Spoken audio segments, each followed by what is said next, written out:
tell me that I'm never. Halo semua, salam sejahtera Malaysia. Selamat datang ke channel Fels Lifestyle. Tuan-tuan dan puan yang amat dihormati.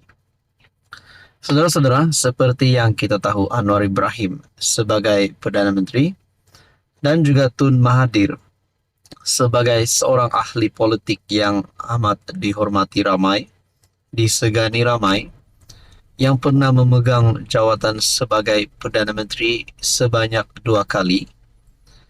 Kita sudah mengetahui hubungan di antara Mahathir dan Anwar tidaklah sebaik yang kita dapat lihat. Kita tahu Mahathir dan Anwar Ibrahim adalah seteru politik. Berkaitan dengan ucapan-ucapan Anwar Ibrahim sebelum ini, berkaitan dengan rasuah, berkaitan dengan jerung penyakau, dan kenyataan-kenyataan ataupun ucapan daripada PMX yang menyebut ada pemimpin yang dulu telah mencuri ratusan juta berbilion duit negara, duit rakyat. Makna kata Anwar Ibrahim menyebut ada pemimpin yang rasuah, pemimpin yang kotor dan sakau sewaktu berkuasa dulu. Namun kita sendiri tidak tahu siapakah ahli politik ataupun pemimpin tersebut. Namun saudara-saudara, ada juga yang berkata Mahathir ini memang seorang ahli politik yang sakau. Mahathir ini pernah mencuri duit negara berbilion. Tapi itu hanya pandangan dan cakap-cakap ramai orang. Tidak guna kalau tidak bukti. Nah, saudara-saudara yang amat dihormati, ini satu pengakuan ataupun satu berita yang mengejutkan di antara kedua-dua pemimpin terbesar di Malaysia ini. Satu perkongsian daripada Malaysia kini bertarikh 27 September. Saka tua tak nak ungkit kisah lama banduan terhormat. Dr. Mahathir berkata, dia tidak mahu mengungkit kisah lama tetapi merasakan perlu untuk berkongsi pandangannya selepas PM menyifatkan dirinya sebagai banduan terhormat yang dipenjarakan akibat konspirasi politik jahat terhadapnya. Tidak sebut nama saya, tetapi sayalah sang sakatua yang zalim dan menindas rakyat. Rakyat tentu ingat semasa saya PM kali pertama dan Anwar dipecat oleh UMNO pada 1998. Ada 2 kes yang dihadapinya. Pertama, kerana salah guna kuasa, dan keduanya salah laku seks, kata bekas PM pada hantaran media sosial. Adakah kenyataan ini akan membuatkan Anwar Ibrahim untuk melakukan tindakan terhadap Mahathir? Karena bagi saya perkara ini amat sensitif. Kita teruskan. Mahathir berkata Anwar disabitkan atas tuduhan pertama, salah guna kuasa, tetapi berjaya membatalkan sabitan tuduhan kedua, kes liwat semasa proses rayuan. Namun begitu, hakim ketika membuat keputusan membebas Anwar menyatakan bahwa mereka percaya bahwa salah laku seks itu memang benar berlaku. Mahathir merujuk hakim Mahkamah Persekutuan ketika itu, Abdul Hamid Muhammad, yang disebut peguam Anwar pada masa itu, mendiang Karpal Singh sebagai hakim yang bercanggah dengan dirinya sendiri apabila menyatakan terdapat bukti menunjukkan anak guamnya terlibat aktiviti homoseksual ketika membebaskannya. Kenyataan ini menyebabkan sesetengah pihak mengatakan Anwar bersalah atas tuduhan homoseksual, tetapi dibebaskan semata-mata atas sebab teknikal. Sedangkan itu bukanlah pendirian undang-undang yang sebenar, kata Karpal.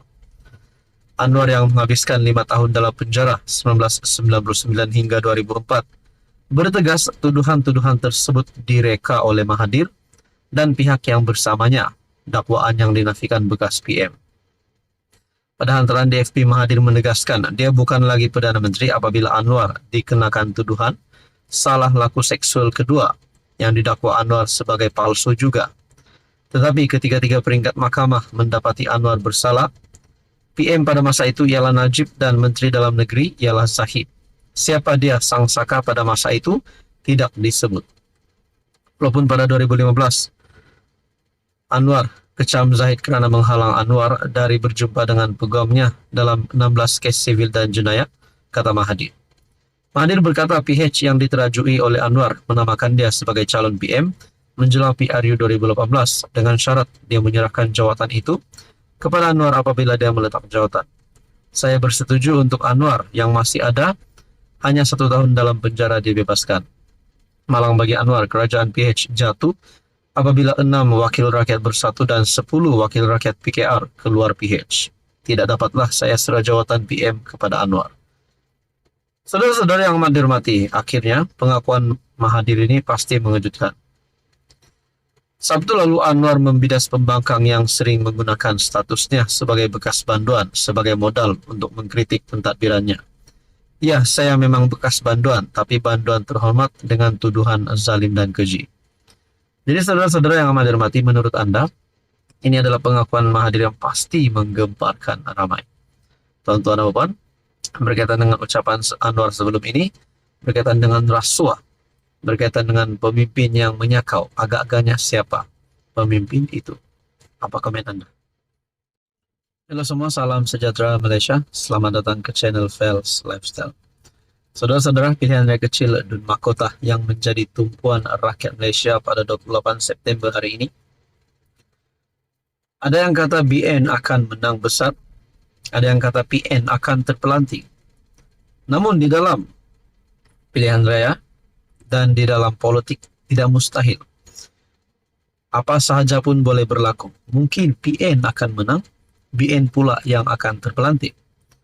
Semua itu bergantung kepada peratusan yang turun mengundi. Peratusan etnik dan kaum yang turun mengundi bagi sesebuah kawasan parlimen ataupun kawasan DUN. Saudara-saudara, bagaimana pula dengan kesan kepada parti yang menghantar calon? Seperti yang kita tahu, pertembungan 1 lawan 1 di antara calon Perikatan Nasional dan calon Barisan Nasional. Adakah impak negatif kepada calon Perikatan Nasional, kepada parti Perikatan Nasional sekiranya calon PN kalah pada PRK Dun Mahkota? Dan begitu juga bagi calon kerajaan perpaduan.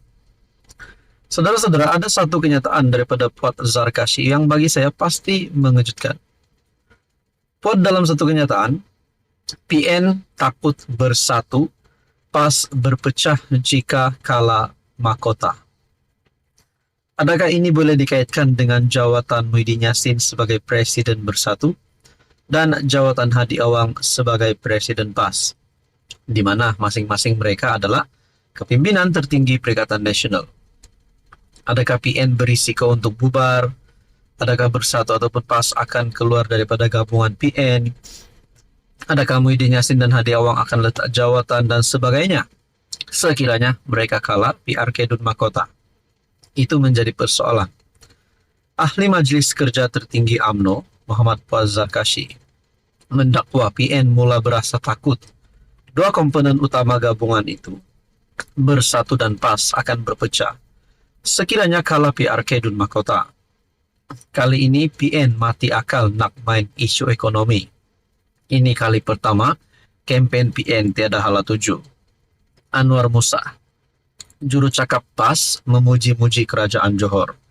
Kini PN hanya mengharap majoriti BN tidak melebihi majoriti lalu, dan kalau boleh tidak melepasi angka 10,000.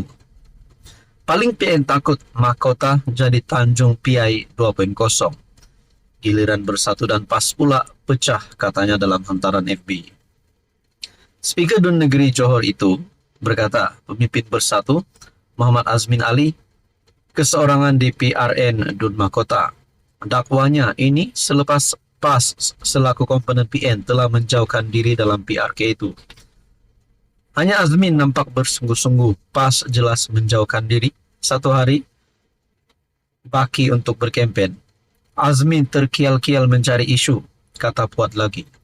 Untuk rekod, PRK Tanjung Piai pada 2019 disebut sebagai permulaan perubahan politik yang menyaksikan pentadbiran PH tumbang apabila Bersatu berpaling tadah menubuhkan kerajaan baru bersama PAS dan UMNO melalui langkah Sheraton pada Februari 2020. Tuan-tuan, Anda rasa sekiranya selesainya PRK Dun Mahkota dan kekalahan dialami oleh calon PN, apakah akan berlaku kepada PN? Adakah yang dinyatakan Wajar Kashi ini akan menjadi reality? Apa komen Anda?